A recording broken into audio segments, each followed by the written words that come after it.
entitled Quantum Theory, Photons and Energy Quanta. In a 1905 paper, Einstein postulated that light itself consists of localized particles, quanta. Einstein's light quanta were nearly universally rejected by all physicists, including Max Planck and Niels Bohr.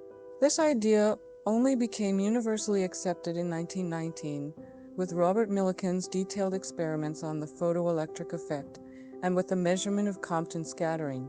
Einstein concluded that each wave of frequency f is associated with a collection of photons with energy of each, where h is Planck's constant. He does not say much more because he is not sure how the particles are related to the wave, but he does suggest that this idea would explain certain experimental results, notably the photoelectric effect. Quantized atomic vibrations. In 1907, Einstein proposed a model of matter where each atom in a lattice structure is an independent harmonic oscillator. In the Einstein model, each atom oscillates independently, a series of equally spaced quantized states for each oscillator. Einstein was aware that getting the frequency of the actual oscillations would be difficult, but he nevertheless proposed this theory because it was a particularly clear demonstration that quantum mechanics could solve the specific heat problem in classical mechanics. Peter Debye refined this model. Bose, Einstein statistics. In 1924, Einstein received a description of a statistical model from Indian physicist Satyendra Nath Bose, based on a counting method that assumed that light could be understood as a gas of indistinguishable particles. Einstein noted that Bose's statistics applied to some atoms as well as to the proposed light particles, and submitted his translation of Bose's paper to the Zeitschrift für Physik. Einstein also published his own articles describing the model and its implications, among them the Bose-Einstein condensate phenomenon, that some particulates should appear at very low temperatures. It was not until 1995 that the first such condensate was produced experimentally by Eric Allen Cornell and Carl Wyman using ultra-cooling equipment built at the NIST Gila Laboratory at the University of Colorado at Boulder. Einstein statistics are now used to describe the behaviors of any assembly of bosons. Einstein's sketches for this project may be seen in the Einstein archive in the library of the Leiden University. Wave-particle duality? Although the Patent Office promoted Einstein to Technical Examiner Second Class in 1906, he had not given up on academia. In 1908, he became a private docent at the University of Bern.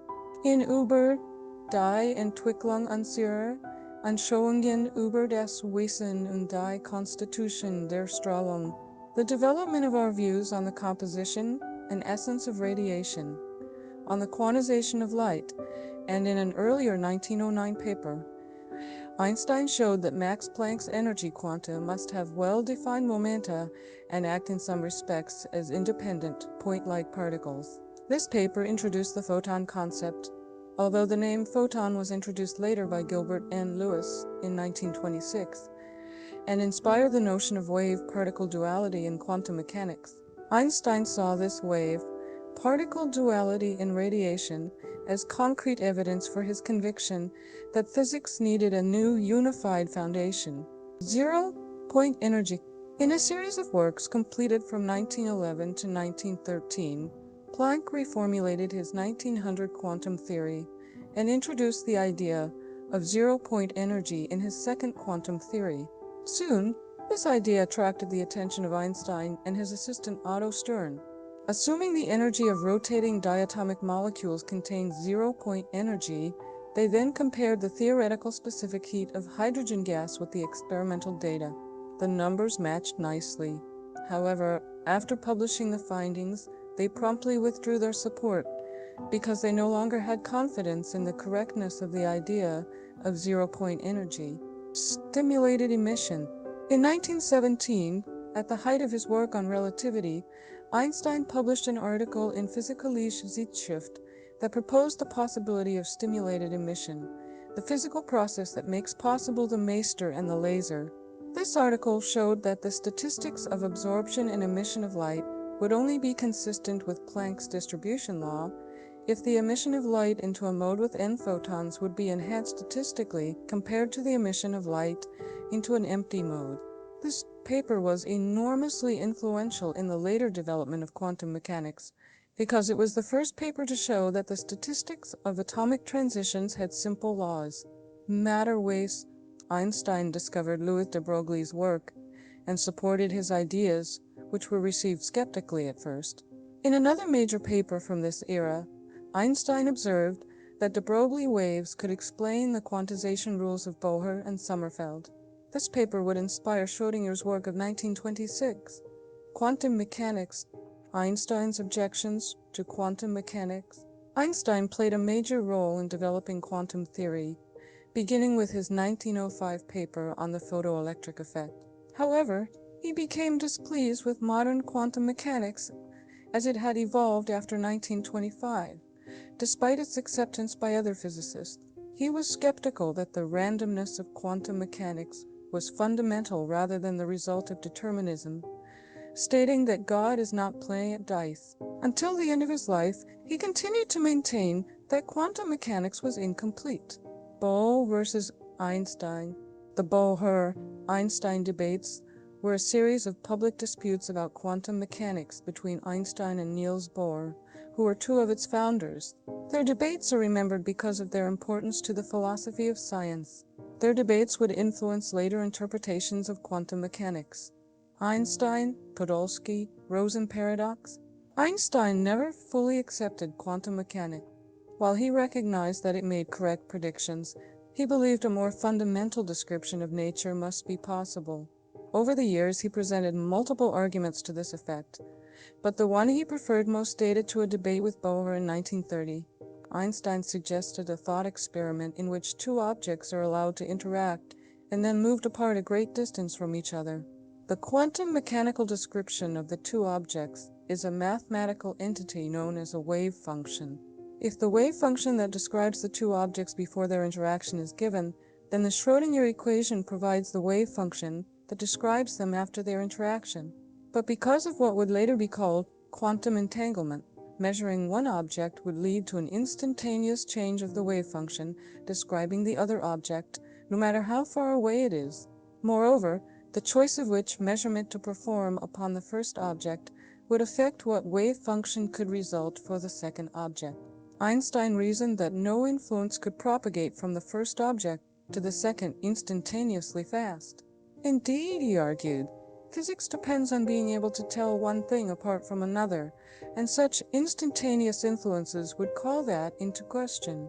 Because the true physical condition of the second object could not be immediately altered by an action done to the first, Einstein concluded, the wave function could not be that true physical condition, only an incomplete description of it. A more famous version of this argument came in 1935, when Einstein published a paper with Boris Podolsky and Nathan Rosen that laid out what would become known as the Ypres paradox.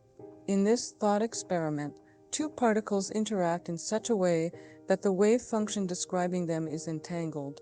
Then, no matter how far the two particles were separated, the precise position measurement on one particle would imply the ability to predict perfectly the result of measuring the position of the other particle. Likewise, a precise momentum measurement of one particle would result in an equally precise prediction of the momentum of the other particle, without needing to disturb the other particle in any way.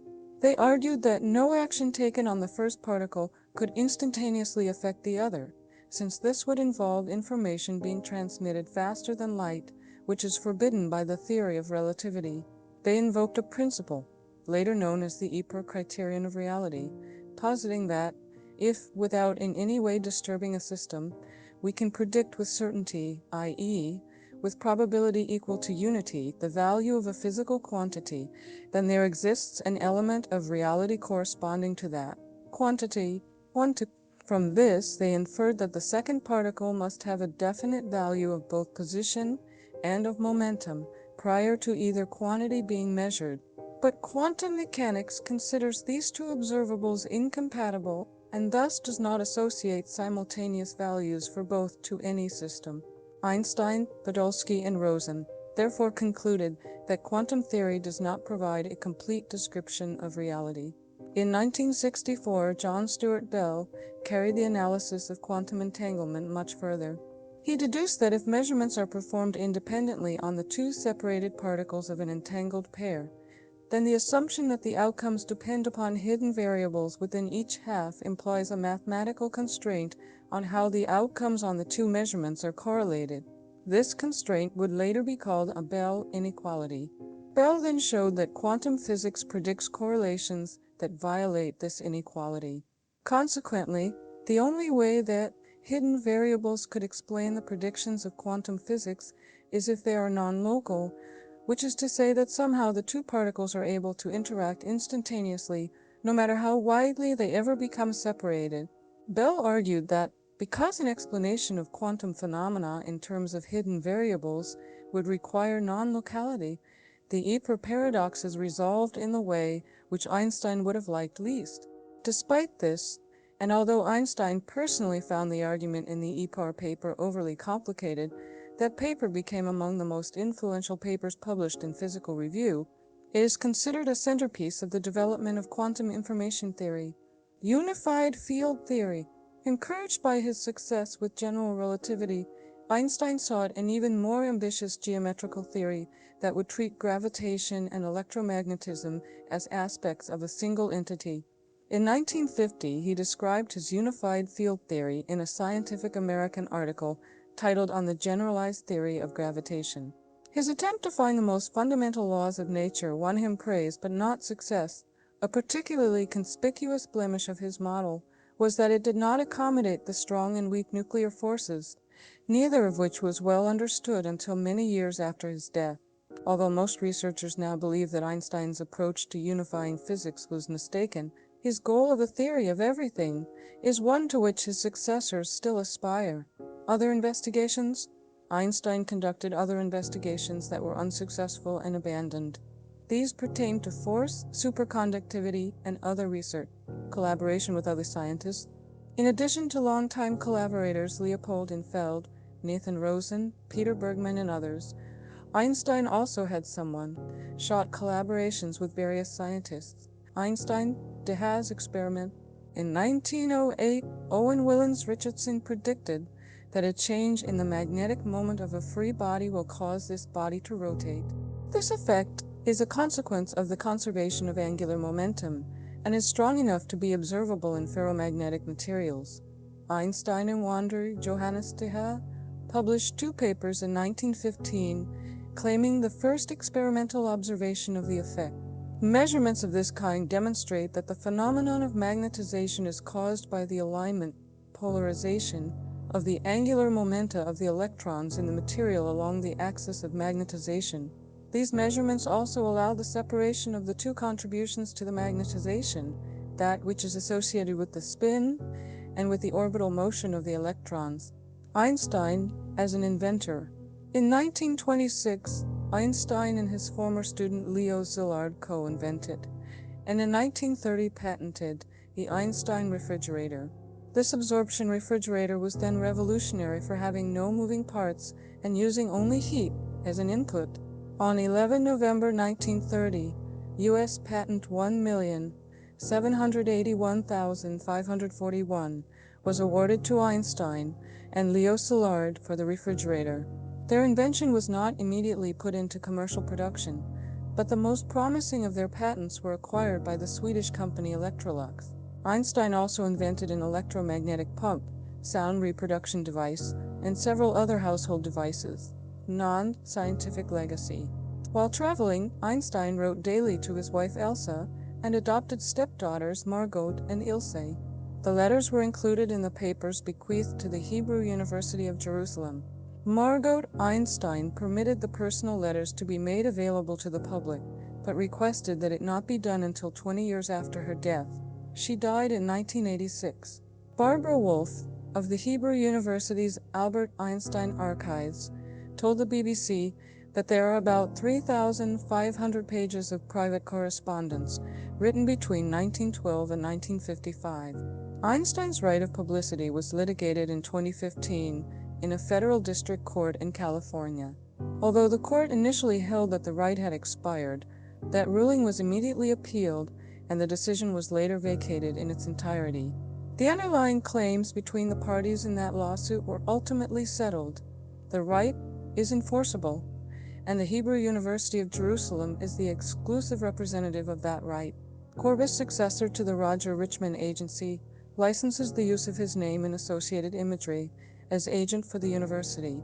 Mount Einstein in the Chugach Mountains of Alaska was named in 1955. Mount Einstein in New Zealand's Paparoa Range was named after him in 1970 by the Department of Scientific and Industrial Research. In popular culture, Einstein became one of the most famous scientific celebrities after the confirmation of his general theory of relativity in 1919. Although most of the public had little understanding of his work, he was widely recognized and admired.